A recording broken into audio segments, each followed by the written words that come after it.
Martie van Wyk.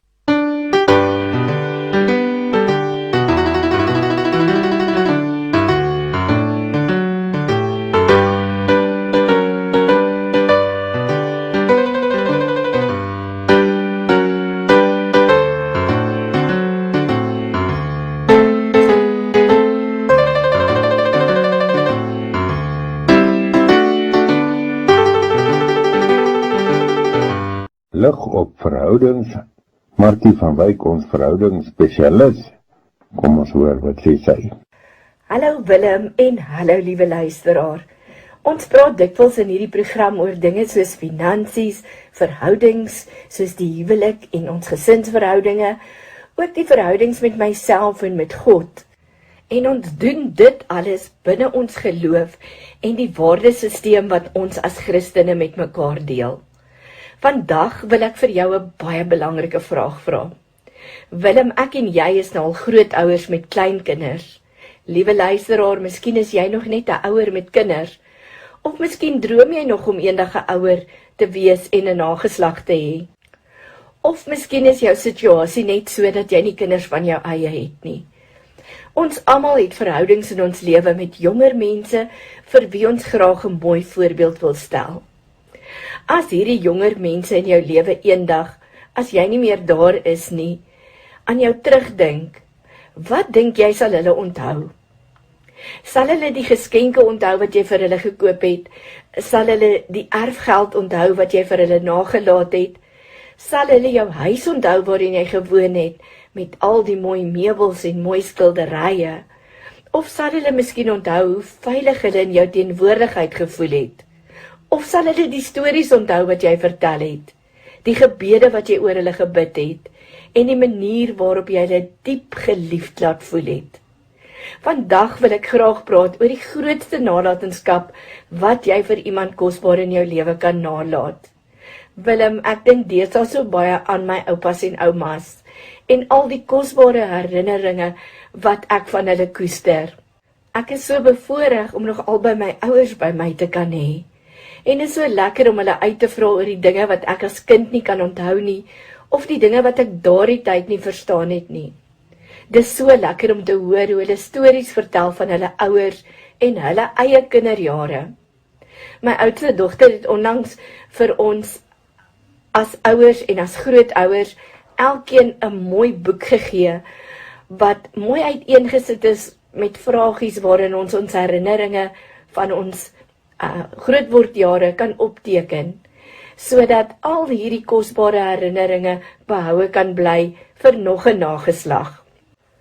Ons is so geneig om aan 'n nalatenskap te dink in finansiële terme. Ek werk elke dag met mense waar ons dink aan testamente, erflatings, eiendomme, beleggings, en dan natuurlik bespreek ons wie die begunstigde sal wees wat hierdie dinge eendag sal erf. En ja, hierdie dinge is belangrik. Om verantwoordelik te beplan is 'n vorm van liefde. Maar daar is 'n ander soort erfenis wat jy nie in 'n testament kan neerskryf nie. Dit is die erfenis van die liefde wat jy nalaat. Die vererwing van die geloof en die waardes wat jy gedemonstreer het.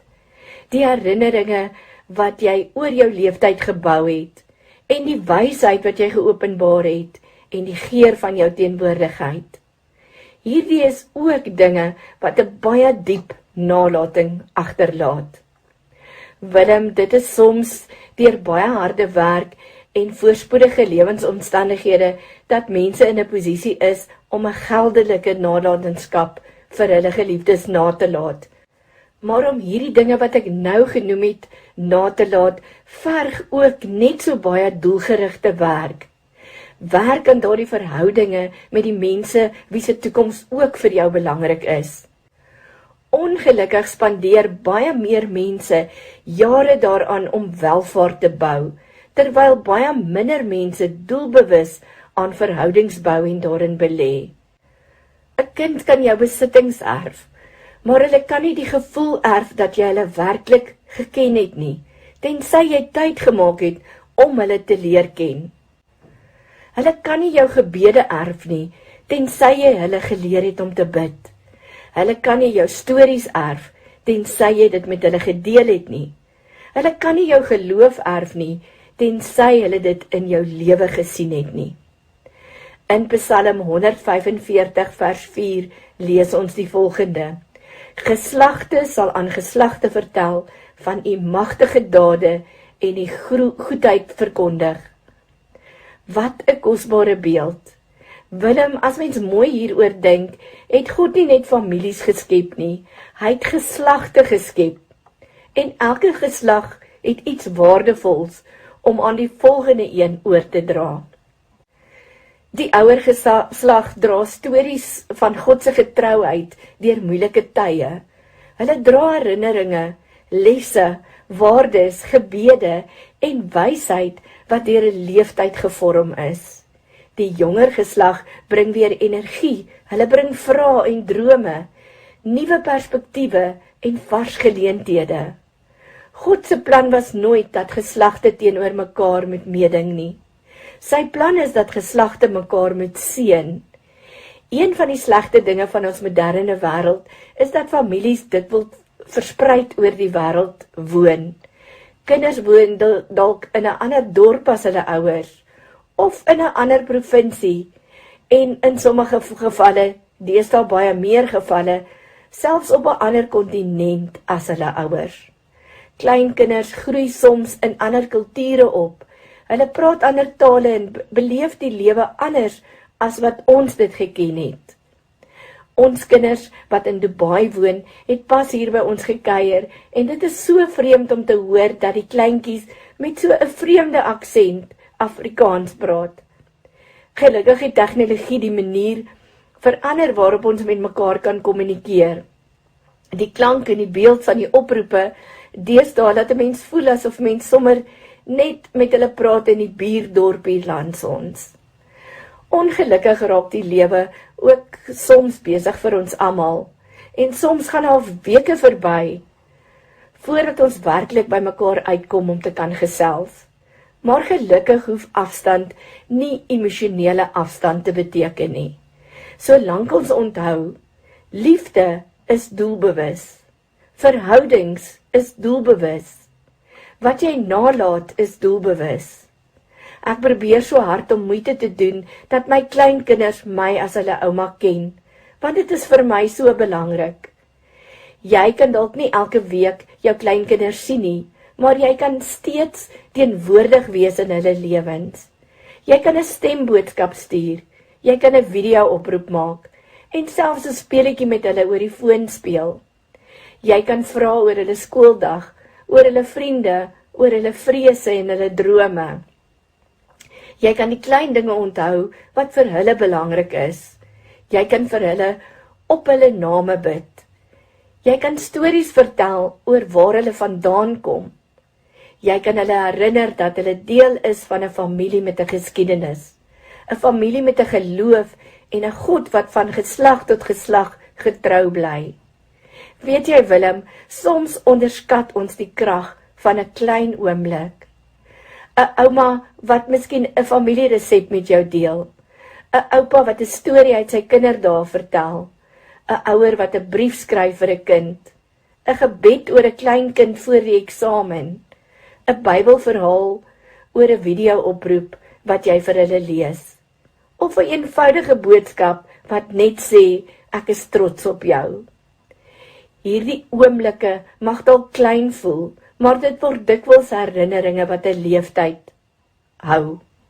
Willem, my pa's baie lief om hierdie storie te vertel van hoe hy en sy klein sus, my tannie Marie, saam met my oupa en ouma gery het terwyl oupa goedere vervoer het.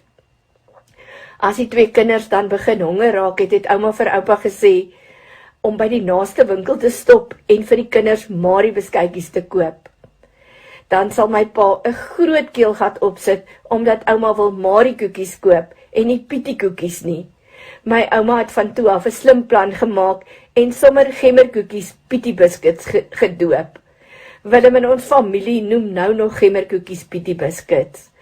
Ons lag dan as 'n familie nou nog oor iets so klein wat amper 80 jaar gelede in 'n trokkie gebeur het. Kom ons neem 'n vinnige breek en luister na die woorde van 'n mooi lied voordat ons afsluit. Luister binnekort verder na Martie van Wyk.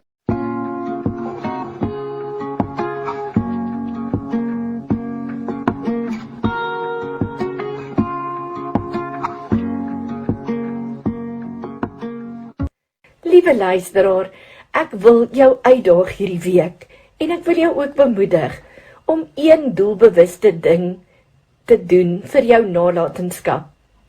Vertel een storie uit jou kinderdae of vra vir jou kleinkind een betekenisvolle vraag. Bid vir hulle op die naam. Skryf vir hulle 'n briefie. Neem miskien 'n stemboodskap op vir hulle. Deel 'n familieresep. Lees saam met jou kinders of jou kleinkinders 'n Bybelverhaal. Al moet jy dit oor 'n video oproep doen. Doen iets kleins, maar doen dit met liefde. Want eendag kan die klein oomblikke die grootste herinneringe word. Jesus self wys vir ons hoe nalatenskap lyk. Gedurende sy aardse bediening het Jesus ongeveer 3 jaar lank doelbewus in sy disippels belê. Hy was nie in die eerste plek besig om 'n instelling te bou nie. Hy was besig om in mense in te bou. Hy het hulle geleer. Hy het hulle reg gehelp. Hy het vir hulle gebid. Hy het saam met hulle geloop. Hy het vir hulle gewys hoe om te leef. En omdat hy in mense belê het, het sy boodskap van geslag tot geslag voortgeleef. Dit is hoe nalatenskap gevorm word. Nie net deur dit wat ons agterlaat nie, in fisiese vorm nie, maar deur wie ons opbou. Stel jou voor jou kleinkind staan eendag by jou begrafnis. Wat hoop jy sal hulle sê? Nie net ouma was finansiëel suksesvol nie, of nie net oupa het vir ons 'n erfenis nagelaat nie, maar dalk sy het my regtig geken, of hy het na my woorde geluister, of ons het saam gebid. Hy het altyd tyd gemaak vir my. Sy is die een wat my gehelp het om God beter te leer ken. Dit is 'n nalatenskap. Die grootste erfenis wat jy kan laat, is nie net jou geld nie. Dit is 'n verhouding. Dit is die liefde wat gevul word, geloof wat gesien word, en wysheid wat gedeel word. En 'n lewe wat die volgende geslag na God toe wys. Liewe luisteraar, ek wil die volgende woorde uit die diepte van my hart saam met jou bid. Here, dankie vir die geslagte wat U in ons lewens geplaas het. Help ons om nie so besig te raak om dinge te bou dat ons vergeet om verhoudings te bou nie. Leer ons om doelbewuste ouers, grootouers, mentors en bemoedigers te wees. Help ons om lewe te spreek, getrou te bid, diep te luister en ruim lief te hê. Mag die mense wat na ons kom nie net onthou wat ons besit het nie, maar hoe ons lief gehad het. En mag ons lewens die volgende geslag help om U te kan ken, U te kan vertrou en saam met U te wandel. Amen. Liewe luisteraar, baie dankie dat jy na ons geluister het. Willem, baie dankie vir die voorreg om deel te wees van hierdie wonderlike program. En mag dit vir u 'n wonderlike tyd wees tot ons weer gesels. Baie liefde, totsiens.